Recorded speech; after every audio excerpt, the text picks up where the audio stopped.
সম্মানিত কৃষক কিষানী ভাই বোনেরা, আসসালামু আলাইকুম রহমতুল্লাহ। আপনাদেরকে জানাই আসমাউল মন্ডল ইউটিউব চ্যানেল থেকে স্বাগতম। আশা করি আল্লাহ তাআলার রহমতে আপনারা ভালো আছেন। ইনশাআল্লাহ আমাকেও ভালো রেখেছেন আল্লাহ তাআলা। আজকে আপনাদের মাঝে একটি গুরুত্বপূর্ণ তথ্য তুলে ধরবো, সেটি হচ্ছে ফাতেমা দান সম্পর্কে। এই ফাতেমা দান সম্পর্কে দান নিয়ে কিছু বিতর্কমূলক মন্তব্য আছে, যেগুলো আজকে আমি সম্পূর্ণ A to Z তুলে ধরবো। এই ফাতেমা দান যদি আপনারা চাষাবাদ করতে চান, বেশ কিছু নিয়ম নীতি মেনে চলে তারপরে চাষাবাদ করতে হবে। এই ধানটি ফলন অবশ্যই উচ্চ ফলনশীল, তবে এই ধানটা সব জমির জন্য প্রযোজ্য নহে। সব জমিতে এটার ফলন ভালো আসবে না। আর এটি চাষাবাদ করতে গেলে বেশ কিছু নিয়ম মেনে তারপরে চাষাবাদ করতে হবে। যেমন আপনার এই ধানটি আপনি যে জমিতে চাষাবাদ করবেন, ওই জমি পানি ধরে রাখার মতো ক্ষমতা থাকতে হবে, পানি ধরে রাখতে হবে। আর এই ধানটি চাষাবাদ করতে গেলে কীভাবে চাষাবাদ করবেন A to Z আমি তুলে ধরবো আজকে। A to Z তুলে ধরবো যে ধানটা আপনারা কীভাবে চাষাবাদ করবেন, কীভাবে চাষাবাদ করলে সাকসেসফুলি ফলন পাবেন, ভালো ফলন পাবেন। এই ধানটি চাষাবাদ করতে গেলে আপনার বেশ কিছু নিয়ম নীতি মেনে চলতে হবে। যেমন এই ফাতেমা ধানের দুইটি আইটেম আমার কাছে আছে, হুলমুক্ত ফাতেমা এবং হুলযুক্ত ফাতেমা।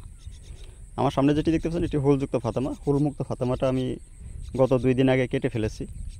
ওইটা আমার 14 শতক জমিতে 13 মণ ধান হয়েছে। 14 শতাংশ জমিতে 13 মণ ধান পেয়েছি আমি, এবং আশা করতেছি এই সামনে যে ধানটা দেখছেন এটা শতাংশে 1 মণ পর্যন্ত ফলন পাবো ইনশাল্লাহ, 40 কেজি পর্যন্ত ফলন পাবো। কিন্তু এই ফলনটা ফলাইতে চাইলে আপনাদের বেশ কিছু জিনিস মাথায় রেখে তারপরে এই ধানটা চাষাবাদ করতে হবে। ধানটার কিছু বিতর্কমূলক মন্তব্য আছে, আমি শুরুতেই বলছি। তাই এটা সব জমির জন্য প্রযোজ্য না, সব জমিতে এটি চাষাবাদ করতে পারবেন না। এখন হুলমুক্ত ফাতেমা যেটা, এটা চাষাবাদ করতে গেলে আপনার যে জিনিসগুলো মেনে চলতে হবে। হুলমুক্ত ফাতেমা কিন্তু শীষ অনেক বড় হয়, শীষের ধানের সংখ্যা 600+ থাকে, কিন্তু ওই ধানটি চাষাবাদ করতে চাইলে আপনার ওইটা পাশ কাটি কম আসে। প্রথমে কিন্তু আমি বলছি আপনার যে জমিতে পানি ধরে রাখার ক্ষমতা আছে সেই জমিতে চাষাবাদ করতে হবে। এই ধানগুলোতে পানি বেশি লাগে, আর সুষম পরিমাণে সার দিতে হবে। সার বেশি হলেও এই ধানটা নষ্ট হয়ে যায়, আবার কম দিলেও ফলন ভালো হবে না।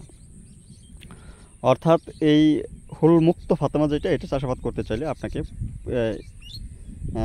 সারি থেকে সারি দূরত্ব দিতে হবে 8 ইঞ্চি, সারির ভিতরে দিতে হবে 6 ইঞ্চি পরপর। প্রত্যেক গুছিতে চারা দিতে হবে 7 থেকে 8টি, কারণ ওই ধানটি পাশ কাটি কম আসে। যদি আপনি 7 থেকে 8টি চারা দিয়ে রোপণ করেন, আর ওই হুলমুক্ত ফাতেমা যেটা, এটাতে ইউরিয়ার পরিমাণ কম লাগবে, অর্থাৎ অনুখাদ্যগুলো ঠিকই লাগবে। প্রতি 33 শতাংশে, যেগুলো 2 ফসলি বা 3 ফসলি জমি আছে, প্রতি 33 শতাংশে 20 কেজি ড্যাপ, 20 KG potash, 13 KG gypsum, 2 KG boron, 3 KG magnesium, 1.5 থেকে 2 কেজি জিঙ্ক দিয়ে তারপরে রোপণ করতে হবে।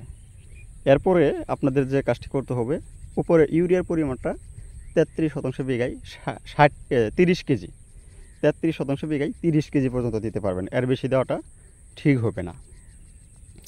ওই হুলমুক্ত ফাতেমা যেটা, এটাতে ইউরিয়ার পরিমাণ কম লাগে। আর আমার সামনে যেটি দেখতে পাচ্ছেন হুলযুক্ত ফাতেমা, এইটাতে ইউরিয়ার পরিমাণ ওই অন্য সার হুলমুক্ত ফাতেমাতে যা বলছি এখানেও তাই লাগবে, অনুখাদ্যগুলা। কিন্তু এটাতে ইউরিয়ার পরিমাণ দিতে হবে 33 শতাংশে 40 কেজি পর্যন্ত। এটাতে আপনি 33 শতাংশে 40 কেজি পর্যন্ত ইউরিয়া দিতে পারবেন। আর এই ধানটি চাষাবাদ করতে গেলে আরও বেশ কিছু নিয়ম মেনে তারপরে করতে হবে। যেমন এটিতে পটাশের পরিমাণ বেশি দিতে হবে। ওই অনুখাদ্যগুলোর সাথে আরও পটাশ দিতে হবে আপনাকে। 33 শতাংশ বিঘায় 22 কেজি পটাশ দিতে হবে। আর এটিতে পটাশের পরিমাণ বেশি দিতে হবে। আর ইউরিয়া সারটা একবারেই দিয়ে দিতে হবে, রোপণের 30 দিনের ভিতরে একবারে দিয়ে শেষ করে দিতে হবে। এরপরে আর ইউরিয়া সার দেওয়া যাবে না। এরপরে আপনার যখন এটি আমরা কাজ শুরু করে বলি, যখন কাঠি ছাড়ার আগে প্রতি 33 শতাংশে আবারই পুনরায় 15 কেজি করে পটাশ দিয়ে দিতে হবে। এবং এই ধানটি চাষাবাদ করতে চাইলে আরও কিছু জিনিস দিতে হবে। যেমন সৌরভ কোম্পানি ব্যাকটল অথবা ব্যাকটোবান বা এই গ্রুপের যে কোনো ছত্রাকনাশক কম করে হলেও 3 বার দিতে হবে। সেটি হচ্ছে রোপণের 60 দিন বয়সে একবার, রোপণের 40 দিন বয়সে একবার, 60 দিন বয়সে একবার, 4 বার দিতে হবে। বের হবার আগে একবার এবং বের হয়ে সারলে একবার। এটি দিতেই হবে, কারণ এই ধানটিতে একটা রোগ ধরার সম্ভাবনা থাকে, বিএলবি রোগ, পাতা পোড়া রোগ। দেখেন আমার ধানটা কিন্তু কোনো পাতা পোতা পড়ে নাই, একদম সতেজ আছে, এবং ধানেরও কোনো চিটামিটা হয় না, শীষও অনেক বড় বড়।